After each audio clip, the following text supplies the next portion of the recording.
మీరు టెట్లో క్వాలిఫై అవ్వాలంటే చివరగా ఒక మంచి మాట ఏంటంటే, మీరు టెట్ క్వాలిఫై అవ్వాలనుకుంటున్నారు కాబట్టి మీరు ఫోకస్ చేయాల్సిన అంశాలు ఏంటి అని అంటే, ఫస్ట్ థింగ్ మీ యొక్క ఓన్ సబ్జెక్ట్.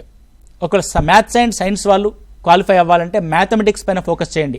సైన్స్ వాళ్ళైనా సరే, మ్యాథ్స్ వాళ్ళైనా సరే.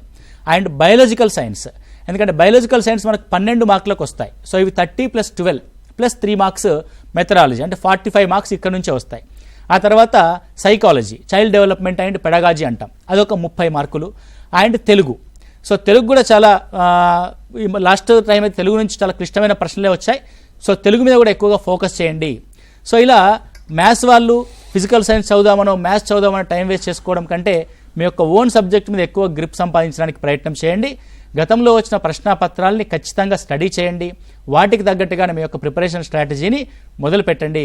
మీరు ఈ టెట్లో 100% క్వాలిఫై అయ్యి మంచి మార్కుల్ని సాధించి రాబోయే ఉపాధ్యాయ ఎంపిక పరీక్షలో విజయం సాధిస్తారని మనస్ఫూర్తిగా కోరుకుంటున్నాను.